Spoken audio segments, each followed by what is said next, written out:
comment vaincre la psychologie d'un trader débutant et comment réussir en trading avec toutes les astuces que je vais vous donner. Donc on va commencer premièrement par la peur. Donc la peur, par exemple, la peur de perdre de l'argent, la peur de perdre un trade, la peur de ne pas réussir et la peur de décevoir. Les traders débutants éprouvent très souvent de la peur de perdre de l'argent en trading, peur de perdre leur capital. Quand tu arrives en trading et que tu n'as pas les bonnes informations, tu vas déposer de l'argent directement sans t'être formé. Donc déjà, c'est une grosse erreur, ok?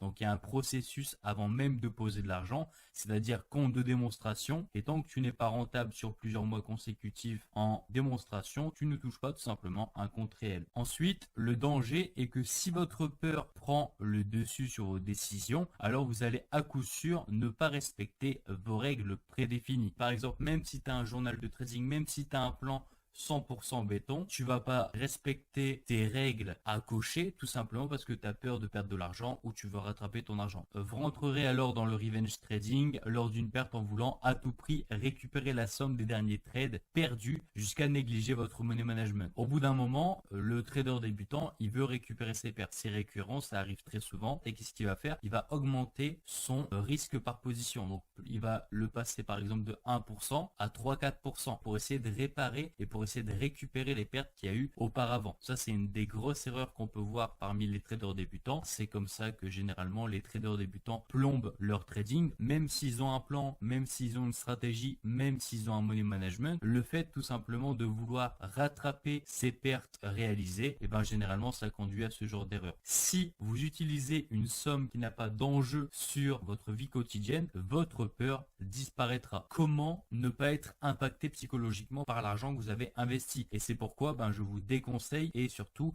ne jamais investir une somme qui pourrait être vitale ou qui pourrait tout simplement vous impacter psychologiquement. En fait, le trading, c'est un investissement. Donc à partir du moment où tu vas investir ton argent, dans ta tête, tu dois dire ok, cet argent est perdu. Et en plus, si tu investis une somme d'argent qui est trop grosse pour toi, pour ta psychologie, tout simplement, tu vas pas réussir. Statistiquement, c'est impossible. La solution est simplement, comme je disais, d'investir une somme d'argent qui n'impacte pas votre psychologie monétaire. Encore une fois, si quelqu'un vous dit sur YouTube, sur un forum, sur un livre, commence avec 500 euros, non. Si toi, 500 euros, c'est le double de ton salaire, si par exemple tu habites au Burkina Faso, au Bénin et tu gagnes 100 200 euros par mois, tu ne peux pas investir 500 euros. Si vos revenus mensuels sont de 1300 euros, n'investissez jamais 2000 euros dans un capital de trading en tant que débutant. Ensuite, il vous faut vous questionner sur quelle somme pourrait être investie sans pour autant être psychologiquement impactant. Tu réfléchis, encore une fois, c'est pas une vidéo YouTube, c'est pas un livre et c'est pas un forum qui va te dire combien tu dois investir, c'est tout simplement toi. Tu prends un carnet, tu notes, tu dis ok, combien d'argent je suis prêt à perdre en trading? Tu vas tout faire ce que tu as envie dans ta vie de base, donc ton loyer, voilà, et l'argent qui te reste, l'argent qui ne te sert plus, l'argent de trop, et cet argent-là, tu peux l'investir dans le trading. Jamais tu vas investir une somme d'argent dont tu as besoin. Donc faites les choses bien. Certes, c'est beaucoup d'argent pour vivre du trading, mais si vous n'avez pas cet argent, soit vous scalez, c'est-à-dire que vous montez petit à petit de façon boule de neige, ou alors vous passez par une propre firme. Mais il n'y a pas d'autre solution. On peut pas tricher. C'est logique. On va passer à la patience. Donc la patience qui est également une émotion qui peut être très négative pour les traders. Donc les traders débutants manquent souvent de patience concernant le trading. Ils ont tendance à prendre une position avant les confirmations complètes de la stratégie, ou encore n'arrivent pas à laisser courir un trade gagnant et tenir jusqu'au bout une position ouverte. Il y a des gens par exemple qui vont prendre une position, la position elle va évoluer et par exemple au bout de 30 minutes alors que le trade est censé évoluer sur plusieurs semaines, ils vont essayer de manager, suranalyser, etc.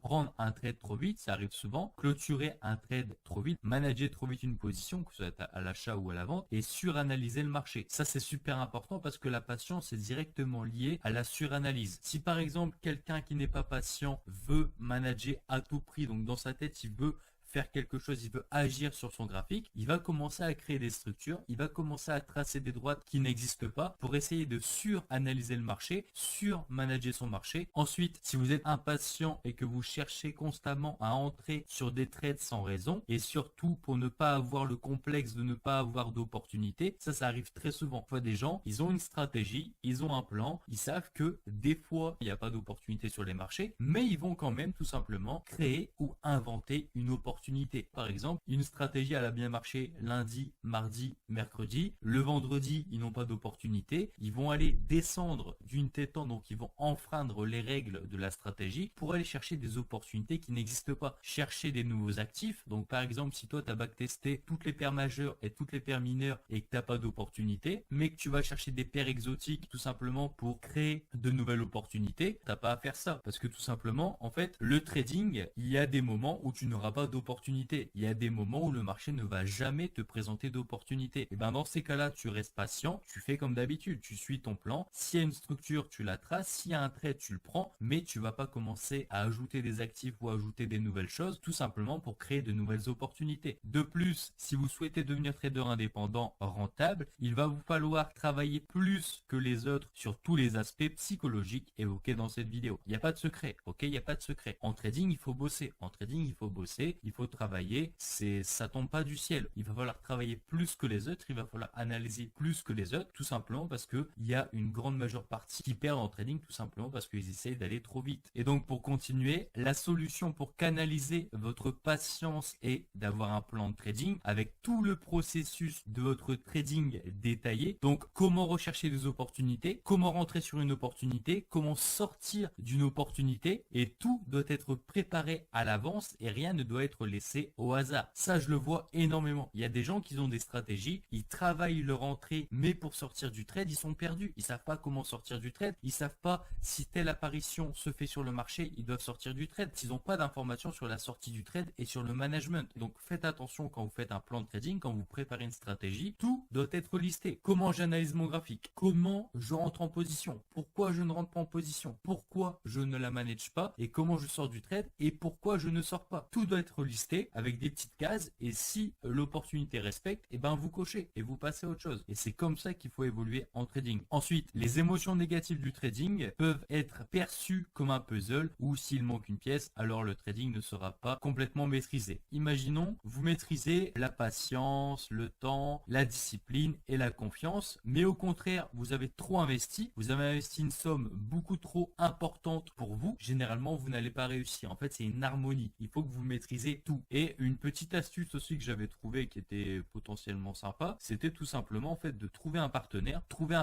qui vous aide à tenir vos conditions lors de votre apprentissage en trading. Et en fait, trouvez-vous un binôme qui travaille le même trading que vous, la même méthodologie, les mêmes unités de temps, et tout simplement auto-corrigez-vous ensemble. La personne en face, elle doit vous dire ça c'est pas bien, ça c'est pas bien. Pourquoi t'as pris position là? Ça respectait pas ta stratégie. Pourquoi t'as fait ça? C'est pour ça que être deux, généralement c'est bien. Donc voilà.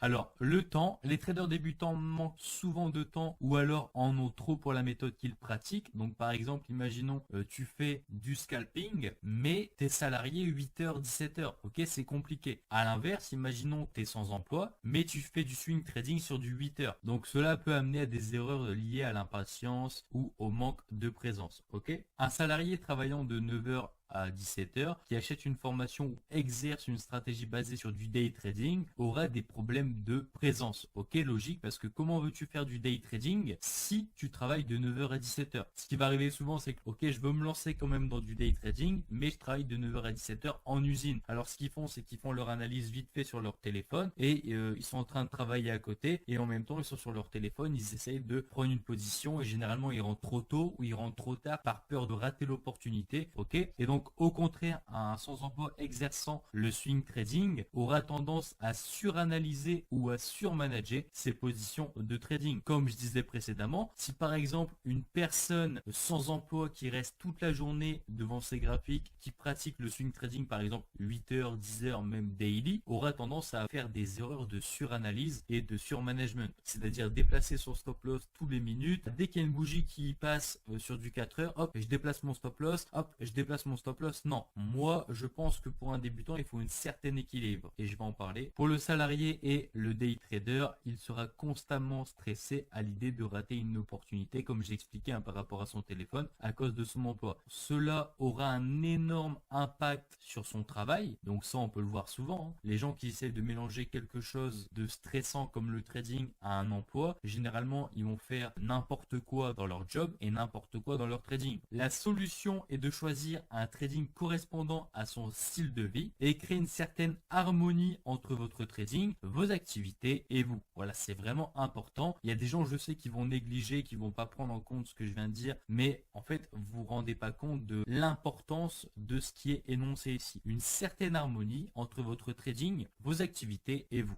Le trader débutant salarié 35 heures ne sera jamais épanoui sur du day trading. Et le trader débutant sans emploi aura du mal à rester discipliné sur du swing trading. Donc, quel type de trading choisir? On a le swing trading, le day trading et le scalping à haute fréquence. Donc, le swing trading, garder une position de trading plusieurs jours consécutifs, pas d'unité de temps précise. Donc, ça veut dire que tu peux faire du swing trading même en rentrant sur une bougie en 5 minutes. Le style de trading ne correspond pas généralement à l'unité de temps. Tu peux très bien trader sur du 5 minutes, mais pour autant faire du swing trading, tout simplement parce que ta position allait rester ouverte plusieurs jours. Ensuite, donc, psychologie unique où vous allez devoir laisser vos opportunités évoluer pendant votre sommeil. Et donc ça, il y a des gens qui sont faits pour ne pas supporter ça. Donc ça revient à ce que je disais ici, une certaine harmonie entre votre trading, vos activités et vous. Si vous êtes salarié et que par exemple, vous faites du swing trading, mais c'est impossible pour vous de laisser une position la nuit ouverte, et ben il va falloir trouver des solutions. Chaque style de trading a son profil. C'est pas parce que telle personne fait du swing trading que toi tu seras fort en swing trading. C'est pas parce que telle personne fait du scalping que toi t'es fait pour le scalping. Chacun a son profil différent et chacun a une méthode de trading destinée par rapport à sa psychologie. Donc day trading, coupez vos positions de trading avant la fin de la journée. Pas d'unité de temps précise, mais favorisez des basses unités de temps. Et donc la psychologie unique où vous n'emporterez pas vos émotions et vos positions la nuit et le week-end. Donc ça peut être vraiment bien pour ceux qui stressent, comme je disais précédemment. Imaginons, voilà, vous prenez une position ici, donc à la clôture de bougie. Donc là, il est vendredi 21h. Le marché ferme et dimanche à l'ouverture, vous êtes en SL. Et ben ça, c'est la phobie de certains traders. Il y a des gens qui veulent absolument pas garder une position la nuit et il y a des gens qui veulent avoir vu sur la réactive tout le temps. Ces gens-là, le swing trading n'est pas fait pour vous. Pour vous, je vous conseille plutôt le scalping à haute fréquence ou le day trading, où là, vous allez pouvoir rester sur vos graphiques si vous le voulez, mais ne faites pas du swing trading si vous avez peur de ce qui peut arriver le lendemain. Et à l'inverse, je connais des gens, par exemple, qui se réveillaient toutes les nuits. Ils dormaient, ils laissaient tout le temps leur téléphone à côté, ils plaçaient plein d'alertes et leur téléphone sonnait tout le temps. Ils se réveillaient, regardaient leur position. Ah, ma position a évolué. Ah non, ah, je vais manager. Ah, je vais perdre mon argent. Ah, je vais... Non, voilà, ça, c'est pas possible. Je pense que parmi vous, il y a plein de gens qui se reconnaissent sur ce que je viens de dire, c'est-à-dire se réveiller la nuit pour ouvrir leur téléphone et regarder leur position. Ça, c'est la pire chose à faire. Donc on continue. Donc scalping, le troisième type de trading. Donc garder une position de trading quelques minutes voire quelques secondes. Pas d'unité de temps précise mais favoriser les unités de temps très courtes. Psychologie unique où vous allez devoir prendre des positions et les clôturer rapidement et faire preuve d'une certaine réactivité. Vous restez sur la méthodologie et la stratégie tout simplement qui correspond à votre profil de trader. On va passer à la discipline. Donc, les traders débutants ne comprennent pas la facilité qui est pour eux une difficulté d'être discipliné. Pour moi, en fait, je comprends pas comment c'est compliqué d'être discipliné. Il y a des gens qui vont me dire oui, mais je suis pas assez discipliné. Parce qu'en fait, la discipline, c'est juste un plan. Ok, c'est juste un plan, c'est des règles. Si toutes les règles sont émises, pourquoi tu vas faire des erreurs de discipline? Et encore une fois, ça rejoint tout. Mais oui, c'est sûr, tu vas faire des erreurs de discipline si tu as trop investi d'argent. Mais la discipline, c'est vraiment facile. Si tu as un plan à cocher, il n'y a pas de problème de discipline, tout simplement. Et donc, ils prennent le trading comme un jeu et veulent à tout prix aller trop vite dans un milieu où la majorité des gens perdent de l'argent. Associez simplement le trading à une profession de probabilité et vous comprendrez pourquoi la discipline est le cœur de la réussite d'un trader indépendant. Si tu n'as pas de discipline dans un milieu où c'est que de la probabilité, et ben tout simplement, c'est impossible de réussir. C'est juste impossible. Statistiquement, c'est impossible. Et arrêtez de changer de stratégie une fois par mois. Arrêtez de changer les paramètres de votre méthode parce que tout simplement, vous allez tomber dans une spirale. Ok, on appelle ça la spirale des nouvelles stratégies. C'est-à-dire quand une nouvelle stratégie sort, tu vas l'essayer. Ah, j'aime trop cette stratégie. Voilà, je suis un scalper. Ah, une nouvelle stratégie vient de sortir sur YouTube. Ah, je suis devenu swing trader. J'aime trop cette stratégie. Il change de confirmation tous les 3 semaines. Enfin, Non, ok, c'est pas du trading. Le trading, c'est le cursus, il n'y en a qu'un. Le cursus, je vais le citer, il faut que vous l'écoutez, il faut que vous le notez. C'est définir son profil de trader. Ok, j'ai mon profil de trader. Choisir une stratégie qui me convient par rapport à ma psychologie, donc comme on a vu précédemment, et par rapport à mon emploi du temps. Hop, tu prends cette stratégie et qui te convient le mieux, avec des résultats bien sûr. Ensuite, qu'est-ce que tu fais? Tu travailles cette stratégie. Si t'es bon, tant mieux, tu continues. Mais si t'es pas bon, journal de trading, ok, qu'est-ce que je peux améliorer? Qu'est-ce que je peux enlever? Qu'est-ce que je peux garder? Vous gardez seulement ce qui est bon et vous enlevez tout simplement ce qui est mauvais. Et vous avancez, vous avancez, vous avancez jusqu'à la rentabilité. La solution est simplement de votre tête et seul un déclic vous fera comprendre que sans discipline, alors vous allez juste perdre votre argent. Le trading n'est que probabilité et si je fais autre chose, eh ben je vais perdre, je vais tout perdre. La discipline, c'est la chose la plus facile à maîtriser parce que c'est juste un déclic à avoir dans sa tête en se disant le trading est égal probabilité. La solution, comme je disais, se trouve encore une fois dans le plan de trading, structuré en regroupant toutes les informations de votre trading pour que vos actions soient le plus robotisées possible.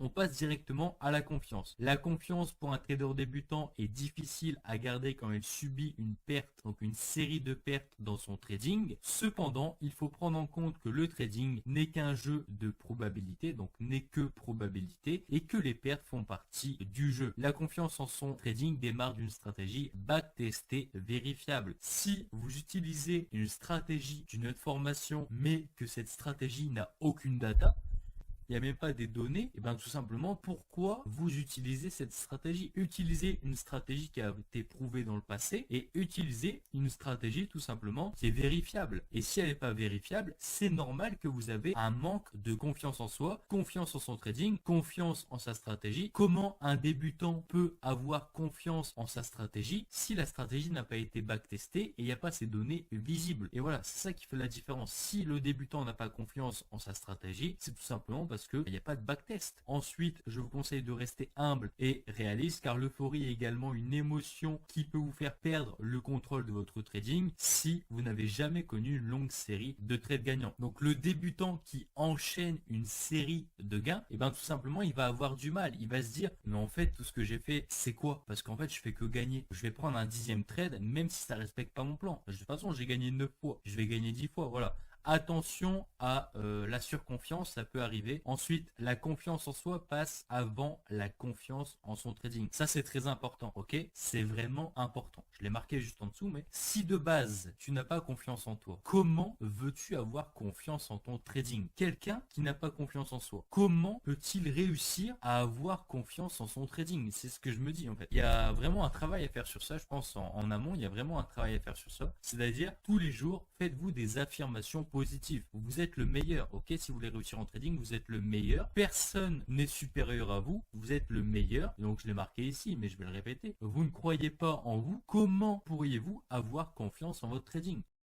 Alors la conclusion, que ce soit la somme que vous allez investir, ça doit être réfléchi. Ayez confiance en vous avant votre trading. Ayez un journal de trading, un plan. Ayez une stratégie backtestée. Et le temps, si vous êtes salarié, n'allez pas faire du day trading. C'est un puzzle en fait. Maîtrisez tous les points que je viens d'aborder. Assemblez-les comme un puzzle. Et après, vous allez tout simplement trader de façon professionnelle. Et là, les résultats vont arriver. Les émotions sont humaines, mais elles ne doivent pas être incluses dans nos décisions en tant que trader. Et si vous ne réussissez pas en trading, ce n'est pas à cause de votre psychologie. Si tout a été respecté, il n'y a pas de problème de psychologie, ok? Et surtout, la mentalité avec laquelle vous abordez le trading en ligne. Il y a des gens qui rentrent dans le trading en ligne parce qu'ils ont vu que c'était similaire au paris sportif. Ah, tiens, grâce à un téléphone, je peux gagner 2000 € par mois. Non, non, non, ça c'est les vendeurs de rêves. Ça c'est les vendeurs de rêves, cela n'existe pas, ok? C'est impossible, ok? Prouvez-moi par A plus B sur plusieurs années qu'un mec, en suivant des signes de trading, il a gagné. C'est impossible. Dites-vous tout simplement que c'est un métier, c'est une discipline, c'est vraiment quelque chose d'important. C'est pas un jeu, surtout pas un jeu, et c'est surtout pas un moyen pour gagner de l'argent rapidement. Il existe 1 million de façons de gagner de l'argent plus rapidement que le trading en ligne, et le trading c'est certainement la chose la plus compliquée, mais qui peut vous permettre tout simplement, si vous maîtrisez le processus de l'apprentissage du trading, de générer des revenus à vie, sans patron, sans horaire, mais que pour les gens qui seront investis et qui comprendront que le trading, ce n'est pas un jeu et qu'il faut vraiment bosser pour réussir. Donc voilà,